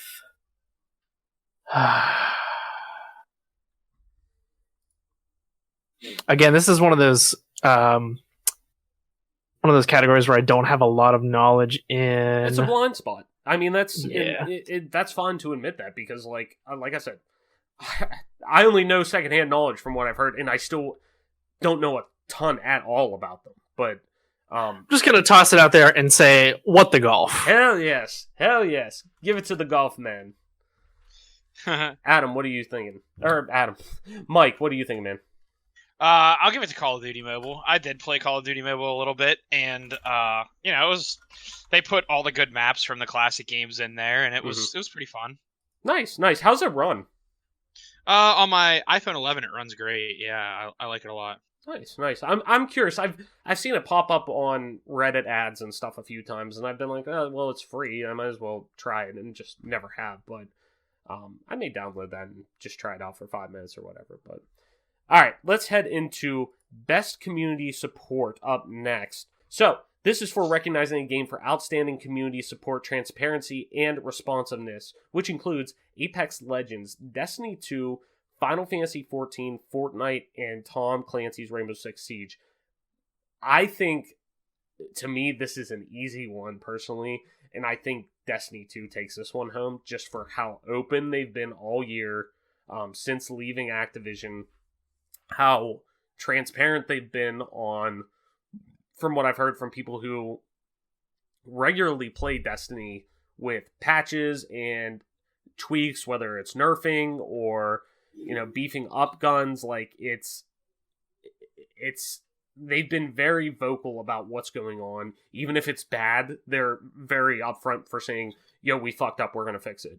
And being very transparent. So I think with them leaving Activision and them basically giving this massive roadmap and what to expect going forward for the future of Destiny, not to mention making it cross save, going to Stadia, going to all these different platforms, going free to play, is such a big jump to take in a couple months' time, and to get the response that they've gotten from their community. I think this is an easy one to me personally. Adam, what do you think? Best community support, I'm going to go with... I think I got to throw in with Destiny 2 on this one. Heyo. That's right. Mike, what do you think? I'm going to go with Final Fantasy XIV. I think that as an MMO, I think they get great support with the game, and I think they listen to their players a lot more than Fortnite, Apex Legends. I guess I get a little bit of a weird dichotomy with Apex Legends and Fortnite because I follow mostly esports personalities. Mm-hmm. So I guess I get a little bit of a different flavor from those two games. Mm-hmm. But yeah, I'll definitely go Final Fantasy XIV here. Cool. Let's head into best VR/AR game. Beat Saber, moving on. We have Asgard's Wrath, Blood and Truth, Beat Saber, No Man's Sky, and Trover Saves the Universe, which I'm surprised Beat Saber's on here because that came out on, like, PC VR well into 2018, didn't it? What, Beat Saber? Yeah. Yeah. Like, it came on to PS4 right at the end of last year, so maybe that's why it's being bumped over, but, like, still, I don't know. Whatever. I mean, Beat Saber, excellent fucking game. Same with No Man's Sky. That's been a hell of a turnaround. I wish they would have, like... It's hard to, obviously, measure the metric year to year and say what would be allowed on it, but, like, a turnaround game, that's the textbook example for the most part, because people fucking love that game now. Blood and Truth was really, really fun. I didn't finish it yet, but the PSVR exclusive Blood and Truth is basically like playing Mission Impossible for the most part in VR, and only it being like an on-rails shooter, almost like Virtua Cop, but a lot more interactive. It's really, really, really cool. I'll have to bring it over sometime that we get together, but it's really good. So I'm going to go with Blood and Truth, actually. Adam, what are you going with for VR game? I'm also going to go with Beat Saber for this one. Gotcha. Yeah, you've been a pretty big supporter of that. That was on our top 100 games of the past decade. I know you made sure to fight like hell to get that on there. I am very disappointed that they've been bought by Facebook. Yeah, that's a little weird. It's a little. Say goodbye to your mods, kiddies. Yeah, that's gonna suck, especially whenever literally you're gonna plug in that you're gonna launch that game and instead of Facebook's like splash logo, you're just gonna get the Zuck Cuck on there. So let's head into best action game. Now this is where it's gonna kind of get a little weird because we have best action game and we have best action adventure game. Which is kind of like, I think you're kind of picking hairs in some regard because, okay, you want to have action game and you want to have a lot of FPSs on there or shooters. Cool. That makes sense. Then you go best action adventure game and like Borderlands is still on there. Like, and like Control 2 because that's kind of a shooter too. So for action game, it is for the best game in the action genre focused primarily on combat. And action adventure is for the best action/adventure game. Wow, that's really descriptive. Combining combat with traversal and puzzle solving. So let's start with action game. We have Apex Legends, Astral Chain from Platinum Games, Call of Duty Modern Warfare, Devil May Cry 5, Gears 5, and Metro Exodus. Personally, this is where I hope Gears 5 wins. Because I really think Xbox Studios deserves a feather in their cap on this one, because Gears 5 was such a evolution of the Gears franchise. Like, I enjoyed 4 a lot. I really enjoyed the campaign on 4, but 5 really felt like the campaign felt almost RPG-ish, but not in a way that it felt derivative, like moving away from Gears, like the heart of Gears. It may have been a new form of Gears, but it still felt like Gears of War at the end of the day in such a great way. So I'm gonna go with Gears 5. I hope they get the nod on this one. Adam, what do you think? I'm gonna have to agree with you on Gears for this one. Yeah. Mike. Actually, I'm surprised, Adam. I thought you might go with Metro Exodus, because weren't you pretty high on that game? I didn't play Exodus. Oh, really? Which one did you play recently? Last Light. Ah, my bad. I thought Which, to be fair, it was a good game, but no, Exodus slipped me by. Yeah. Mike, what are you thinking, man? We're going unanimous. Unanimous. Gears 5. None of the other games give me that, like, oh yeah, baby, best action game. Yeah. So, wrapping that up, going into action adventure now, which incorporates more traversal and puzzle solving, I guess. Borderlands 3, Control, Death Stranding, RE2 Remake, Link's Awakening, and Sekiro. Mike, starting with you this time. What are you thinking? Yikers. There's 3 really good options, 4 really good options for me here. I'm not a Borderlands fan. I will just admit it, so that game's not even close. Death Stranding is meh also, so the other 4 are really good options. For the sake of the game, the storyline, everything, I think Resident Evil 2's remake with Capcom, I think they did a really good job with the puzzles and things of that nature. One that comes to mind is the puzzle when you're trying to do the control room and you have different keys to turn on different things, and they're all pieces to a chess set, and you kind of have to follow, like, you read this note that tells you how to set it up. I just think it's really good. So I'll go with Resident Evil 2. Nice. Adam, what do you think, man?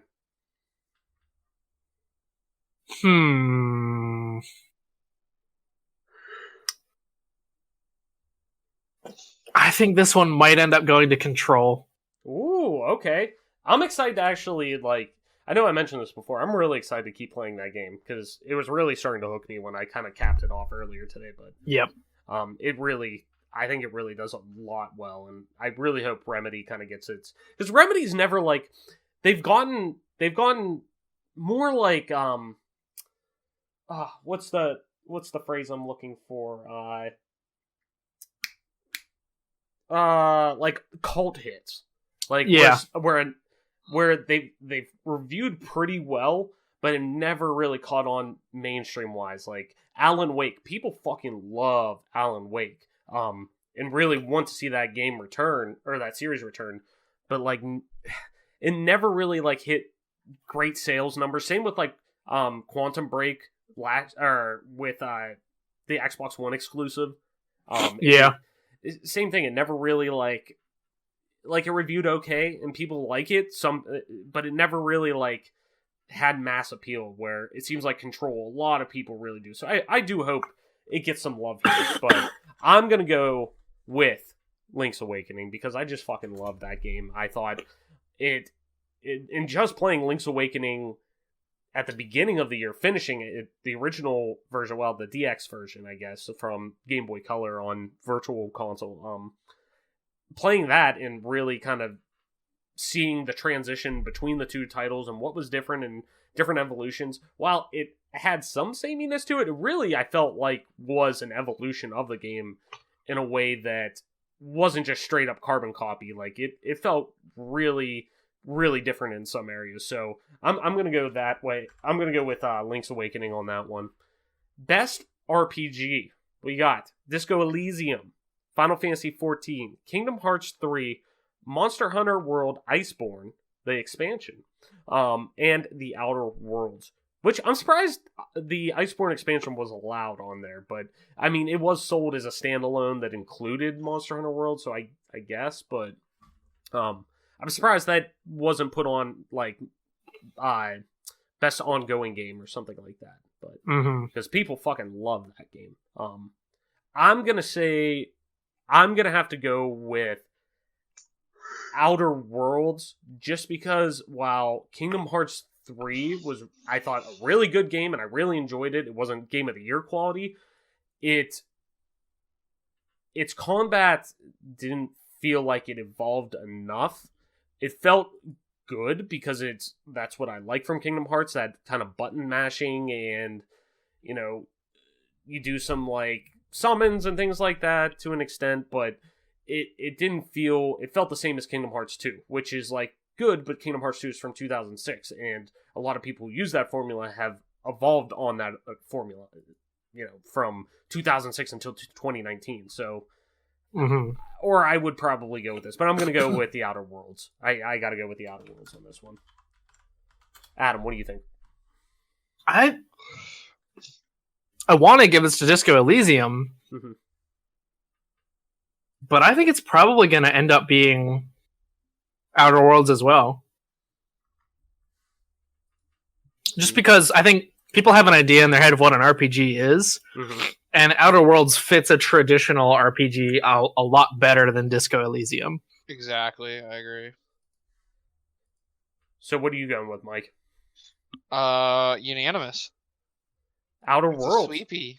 It's a sweepie for the Outer Worlds again. Bust out the fucking brooms. Best fighting game. We got Dead or Alive 6, Jump Force, MK11, Mortal Kombat 11, Samurai Showdown, and Super Smash Bros. Ultimate.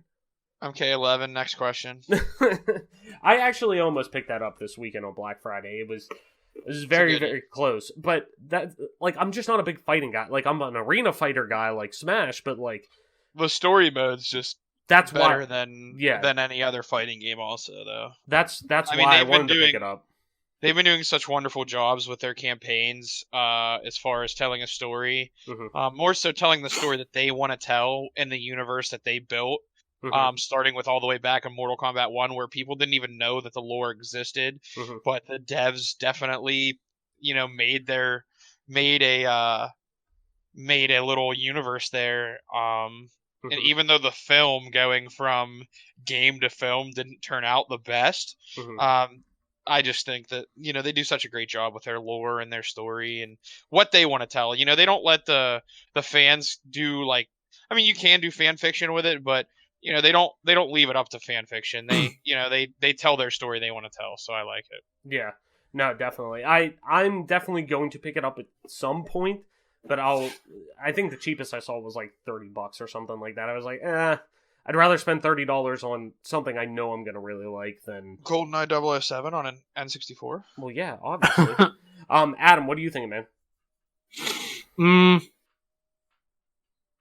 I gotta go with Smash Bros. Here. That's my choice as well. I know I was saying I was hoping that it would get the recognition with Game of the Year. I still don't know if it will. It's gonna be iffy, but I at least hope here it gets the recognition it deserves, because it should win every award it's nominated for. Personally, if you ask me, it's one of the most I think it's one of the most polished games out there currently, especially on the Switch. But let's move into best Nintendo game of the year. No, I'm just kidding. It's best family game. Luigi's Mansion 3 from Nintendo. Ring Fit Adventure from Nintendo. Super Mario Maker 2 from Nintendo. Super Smash Bros. Ultimate from Nintendo. And Yoshi's Crafted World from Nintendo. I feel like I'm sensing a trend. Possibly. Maybe. I don't know. They might be in a Nintendo game, so yeah, maybe family games. Maybe that's a Nintendo thing. I don't know. I'm gonna go with Mario Maker 2. I want this game to at least get something out of here, and I really mark me down. I would really hope. We're unanimous here. Yeah, I would really hope it would even be. I mean, hell, you could even nominate it for best ongoing game. Like, you can. There's so many different places this could have fit in. Somewhere. I thought you could nominate it for Game of the Year too. I do too. Game of the Year has been like, that's not a diss on Mario Maker either. Don't get me wrong. It's a diss on the rest of the games, but I think you could even make a case for this game being GOTY. 1000%. Granted, we're not, like I said, we're going to have a whole other episode that talks about our game of the years and our wrap up of the year in gaming, but I mean, it's on my game of the year list for sure. 100%. No questions asked. Right. So let's head into best strategy game. Age of Wonders, Planetfall, Anno 1800, Fire Emblem 3 Houses, Total War 3 Kingdoms, Tropico 6, and Wargroove. Definitely feels like it's Fire Emblems to lose, huh? Yeah, I would think so, which another game that I'm kind of shocked didn't get a nod for Game of the Year, considering how critically received it was and commercially successful it was too, because it's hands down the best-selling Fire Emblem game out there, period. At least in stateside in North America, for sure. Age of Empires 2? It's not on there. No. I'm surprised, actually, even though that was like... It's technically... Even though it's like the 16th remake? Yeah. But at the same time, RE2's on there. Or, being nominated for stuff, so... Yeah, I'm gonna Did it come out too late? Maybe. Yeah, the cutoff was, I think, the day it launched, actually. Which, like... See, that's where it gets sticky with this, where it's like, they needed to have votes in by... Like, they were asking for votes, like, 2 weeks before they were due, or something like that. Like, it gets sticky, where the latest a game could launch that could win is the 14th, or something like that. Sure. I don't know. It's something like that. But I'm going to go with Fire Emblem 3 Houses because it should win something, and I think it's going to be here. Adam, I'm just going to pencil you in because I'm pretty sure this is your answer. And you can pencil got me it. in because I thought Fire Emblem should have had a whack at Game of the Year as it is also. 1000%. I mean, Adam will fucking take anybody to the grave on that one. But 10 billion%. This game is good. yes. He's like, you what, mate? Oi, you what, mate? Wargroove was okay, but it does not hold a candle to Fire Emblem. Yeah, I actually was thinking about putting my name down for Wargroove, but with Fire Emblem on that list right there and not being nominated in any other category is, to be honest, fucking bullshit. So Adam would have murdered you. Yeah, I wouldn't be heading over to Adams if that's the case. Because he'd just be fucking standing out there. I got all night, pal. With a. Oh yeah, we'll iron it out. Well, yeah, with my tire iron. Best sports / racing game. We got Crash Team Racing, Nitro Fueled. I'm sorry. Dirt Rally 2.0, eFootball Pro Evolution Soccer 2020, F1 2019, and FIFA 20. So, sports and stuff, right? I would say, I mean, FIFA's the biggest fucking sports game in the world, so, and people still fucking buy it like hotcakes, so I'm just gonna say FIFA, even though I haven't really played a FIFA game in that long. Because normally, if there was like a big racing game, like last year was Forza Horizon 4, like, that to me, like, from what I played of that, because I probably put in about 5 to 10 hours of it, like, I actually had a little bit of time with it, and I really enjoyed it, and I traditionally don't enjoy racing games. Like, there were a lot of things that kept me coming back to it, where this year, looking at this list, like, Crash Team Racing is just a remake of the original Crash Team Racing. Nothing really stands out there. Dirt Rally 2.0 hasn't really gotten a lot of traction.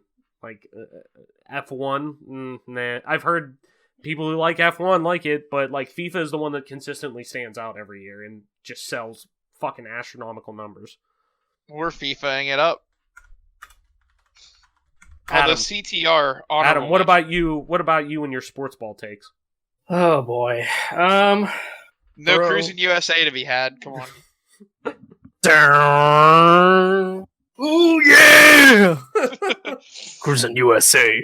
I'm gonna go in with FIFA as well. This is one of those things. It's a blind spot for me, but I think you guys probably are making the right call here. Yeah. Best multiplayer game. Apex Legends, Borderlands 3, Call of Duty, Modern Warfare, Tetris 99, or Tom Clancy's The Division 2. I'm going with Tetris 99. Just because, like, I played Why are you stealing my thunder, bitch? I played a ton of it. Like, not a ton of it, but I probably... Why is it that you keep calling me bitch? I've played probably about 6 hours, 7 hours, maybe. Which, I mean, you're playing Tetris. It's not gonna Tetris Battle Royale, I should say. It's not going to, like, last forever, but 6 hours or so is a decent amount to play that many games on. I think it's addictive and really fun and a very different take on traditional Tetris, but still having the pull of traditional Tetris of wanting to keep seeing how far you can go with it, while also, trying to focus on taking out other people. I just think it's wholly unique and really polished and really well done for what it is. So I'm going to go with Tetris 99. Mike, what do you think? Same. Samey. I think Apex Legends gets boring. Borderlands 3 is boring. COD Modern Warfare is claymores and shotguns. The Division 2 is just, it's a schluter. It's bad. So Tetris 99. If you would have asked a lot of people because I picked up the Division 2, but I didn't really hang with it that long because I didn't play the first one. Really wanted to try the first one, never got into it. By the time they fixed it, made it really well. Ton of people, once Division 2 launched, loved it, but just didn't really. From what I've heard, it's just regressed big time. One of the guys I work with, who I'm pretty good friends with, he is a huge Division player, and he put thousands of hours into Division 1, and Division 2 he was super high on it right off the rip, and then right after the first raid they put in, he was just like, they've nerfed things they shouldn't have, and they buff things that they really shouldn't have, and it's just kind of a mess now. The meta's all fucked up, so he was like, I'm done. Adam, what do you think, man? This one for me, I think... Man. If I know the Game Awards, it's probably going to be more like Call of Duty Modern Warfare. Mm-hmm. As much as I love Tetris 99. Mm-hmm. So that's going to be my pick. No, and that's fair because like we said too, these should be the picks that we think they're going to have. That do win this. So that is fair. Especially since how we've kind of been predicting it. Call of Duty hasn't really won anything yet, and even if we go 10 for 10 so far, or whatever, we're batting perfect 1,000. Call of Duty is definitely walking away with something. So let's head into a perfect world. It wouldn't. Let's head into the final couple here. We got Fresh Indie Game presented by Subway, and this is for. Whoa, we're not sponsored by them. Yeah, redacted. We don't know what that generic. We'll just sandwich call it game. best indie game. We'll all go on Disco Elysium and we'll move on. How about Fresh Indie Game recognizing a new independent studio that released its first game in 2019? Disco Elysium, Grease, My Friend Pedro, Outer Wilds, Slay the Spire, Untitled Goose Game. Disco Elysium. I'm with him on that. Yeah. Yeah. Disco Elysium. What a masterful job they did. The guys over at ZAUM. Zaum. If you guys come over tonight, I might just have to get you just to the point. There's a point in the game where you have to pay your tab at the bar, or it's at a hotel or something. But when you think you're gonna tell the guy I'm not paying this, instead of actually just saying I'm not paying this, you try running out the door while doing a backflip and flipping him the double bird, but you end up just crashing into this old woman on a wheelchair. I'll have to just show you that specific scene. That'd be great. I'm down for that. Content Creator of the Year. Oh boy. And actually, Ninja is not on this. Before we even get trash. We got Courage, Jack Dunlop, Dr. Lupo, Benjamin Lupo, Ewok, how do you even say her name? Soleil Wheeler, Greg F. I don't even know. David Martinez and Shroud. Shroud. Yeah, I'm going Shroud just because Shroudy Rowdy. Shrimp. Where the fuck I am. How do you say your name? Is it Shroud? It's Shroud. It's Shroud. Oh, Shreed. Shreed. Fucking Pasha. Yeah. Yes, my friend. He's like, I joke, friend, I joke. I actually just watched the Super Steedham video of Shroud the other day. I showed Molly it for some reason because I was like, "Where the fuck I am?" Which one was it? The I think his Shrimp first one. Criminal or the first one? Yeah. Yeah, the first one, because it had that in Oh baby, Shroud 1v3 it. gets blown away. So you going with Shroud 2 then, Mike? Yep, Same here. Shroudy Rowdy. To be honest though, Dr. Lupo, I'm not a big fan of watching Fortnite. Like, I'm not a big Fortnite streamer. I think Dr. Lupo, man, he does so much for fucking charity and cancer research and everything like that. Like, I mean, he raises millions of dollars every year from his community for cancer research, especially children's cancer research.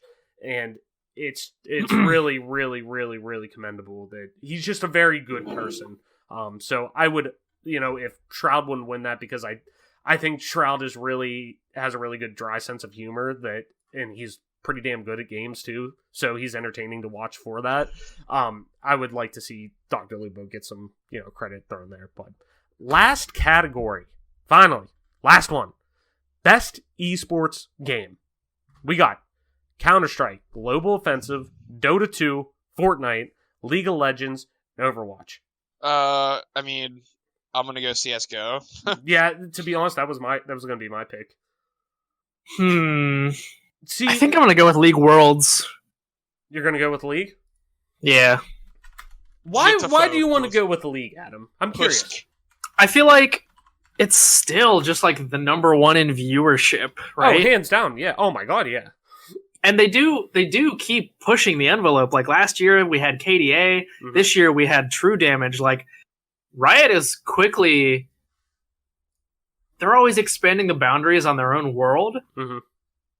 It's gone from just this like tiny little MOBA to being this huge multimedia franchise. They're getting an anime now, for God's sake. Yeah, true. They're gonna be earning the S in Riot Games pretty soon, and like that is also reflected in their World Championships. Like it's a big freaking event. Oh yeah, for sure, definitely. Got to give the hats off to them. They've been crushing it for years now. Yeah, they've been banning perfectly innocent human beings for no reason, but letting invalid and moronic people being told that they are so, can't get behind Riot. Yeah, and I mean, they did have Snowflake a lot culture. like misogynistic and like sexual harassment shit go down, which, fuck them for that. At the same time, like, it seems like the culture there has changed a bit and, progressed in a bit in a good still way. permabanned. But yeah, you're the bad boy of League. Yep. League. League's bad boy. League's bad boy. There are a few more categories. They're more esports focused, but they're more like deep dive esports focused that I know I have no connection to. Do you want me to run it through for you? Yeah, go ahead. I mean, like, because you're more like I watch basically every major for CS:GO that comes through, even if I only watch it at surface level. Just because professional CS:GO is the most electrifying and entertaining esport to watch. Period, hands down, if you ask me. But yeah, go ahead, run it through. Best esports player, they're gonna go Booga because he's 16 and won 3 million. That one I know. That one I for sure know. And I know Simple. We should Simple for sure, but it should be Simple. I am not finished. Dong. Dong. Nico, best player. Jesus Christ. If you guys are fans of CS:GO in any fashion whatsoever, just so you have some context with it, look up Super Steedham. I'll actually put him in the description of this because that man deserves every fucking view he ever gets because his edits for how Blank plays CS:GO are fucking fantastic. They are the most hilarious fucking esports related content on YouTube, hands down. Best esports team, just for the year, I know Liquid had a really poor showing recently, but because they seem to be turning it around a little bit. Yeah, but because this is a looking in the rear view, Team Liquid had the most dominant year in CS:GO. So I'd go with Liquid, just because they won like every tournament for a few months there. Hey, They were on shout out to North American Counter-Strike, man. Yeah. I forgot Stewie's on Liquid now. Yeah, starting with Dallas, DreamHack Dallas, I was there. Oh, shit. They just steamrolled everybody. Best esports event, they're going to give it to Fortnite because of the popularity thing. I would give it to IAM Katowice 2019. Like IEM tournaments for CSGO are always incredible, and that was a major. Yeah. So I would give it to IEM Katowice, and because it was in Sweden, obviously it's just awesome. But they're going to give it to Fortnite.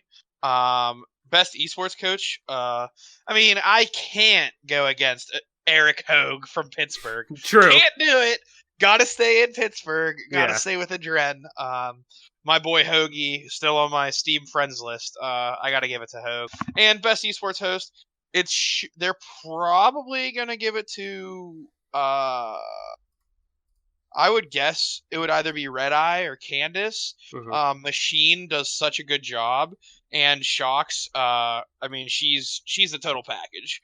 She's a delight to look at. She's a delight to listen to, and she has really she ribs the shit out of people hardcore, and she's just funny. Like, she has that European comedy about her where she just roasts people constantly. So that's pretty enjoyable. Yeah. But I think it should be Machine. Machine does a fantastic job on the CS desk. And that's who I would go with for all those selections. And that's Talking Esports with Mike. So, guys, that's going to do it for our predictions for the Game Awards. And like I said, that is for the Game Awards. Hard stop. That isn't necessarily our predictions or our Game of the Years or yada yada. Like I said, we'll touch on that at a different, end to the show or end of the year show. But for the Game Awards, I think we had some decent predictions. I think we're going to do all right. I mean, granted, we're going to do some bets, I think, whenever we're heading into our reactions to the Game Awards. I think we're going to put a little more pressure on these, a little more weight to these, but we'll see. Guys, where can people find you? Adam, where can people find you on the interwebs to talk about your Game Awards predictions and probably tell you you're wrong and you're an idiot, because people love to do that. In general, not just you, in general. Oh, yeah, I know. Folks, you can find me on Twitter at AC_Marshy. That's AC_MARSHY. And Mike, where can people find you?